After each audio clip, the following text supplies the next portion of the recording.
Inside Racing vous est présenté par Dunlop. Les Midlands, en Angleterre, Rockingham Castle, une petite ville très paisible. On pourrait penser que le temps s'est arrêté. Pourtant, une fois par an, le bruit se déchaîne vraiment. Le BTCC débarque et la lutte est acharnée. 3 courses au sprint sur une journée, sans arrêt au stand, à peine quelques pauses. Pourtant, la route est longue jusqu'à la course. Inside Racing jette un œil par-dessus l'épaule des ingénieurs et des pilotes. Les voitures doivent être ajustées en fonction du circuit et des conditions météo. Ce qui compte pour mener les voitures au départ et trouver le bon réglage, ce sont les essais libres et qualificatifs.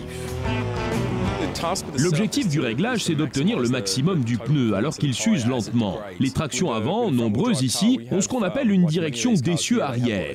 L'arrière de la voiture devient quasiment un élément de direction. On peut les laisser diriger plus ou moins, ce qui a aussi une incidence directe sur la température des pneus. Ça signifie qu'un pilote avec une direction d'essieu arrière plus importante doit virer moins fort en entrée de virage pour que la voiture prenne ce virage. Un braquage moindre, c'est aussi moins de contraintes sur le pneu. Pour cela, on doit faire en fonction des ingénieurs et des exigences du châssis. Le carrossage nous pose des problèmes à cause de nos turbos. Dans les bas régimes, nous avons beaucoup plus de poussée et de couple moteur, et ça rogne les pneus. C'est pour ça qu'on ne peut rouler qu'avec un carrossage très faible. Nos pneus sont donc assez à la verticale. Au final, tout est dans le compromis. À chaque essai, à chaque course, nous essayons quelque chose de nouveau pour faire durer les pneus plus longtemps et avoir un maximum de traction. Et sur le BTCC, ils sont 12 de techniciens et d'ingénieurs à s'occuper de ces pneus. Les grands teams comme Chevrolet, Honda ou Aon ont leurs propres ingénieurs pneus. Pour eux, les performances maximum sont exigées lors des essais libres. Lors des essais libres, ils rendent les pneus rugueux. En fait, ils les montent, roulent pendant un tour, rentrent au stand et les enlèvent. C'est bon pour le pneu, il est plus performant lors de la course lorsqu'il a été bien échauffé. Lire et sentir le pneu, une des tâches les plus compliquées d'un pilote. Trouver la bonne température de fonctionnement et mettre le style de pilotage et la voiture sur une même longueur d'onde. On doit comprendre le pneu, on ne peut pas juste le poser sur la voiture, sortir des stands et accélérer à fond. On doit aussi rouler une fois avec, à faible pression, pour apprendre à le connaître et le chauffer comme il faut. On doit emmener la surface de roulement et le cœur à la bonne température. On a un seul slick et un seul pneu pluie, et il est très bon. Quasiment un slick souple avec des sculptures découpées. Je roule avec depuis de nombreuses années et le connais par cœur.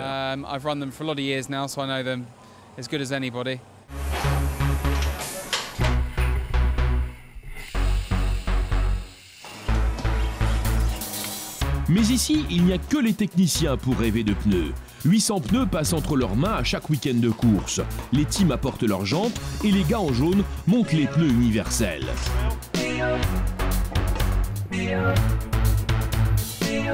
On vide l'air, le pneu usé est démonté, le neuf installé.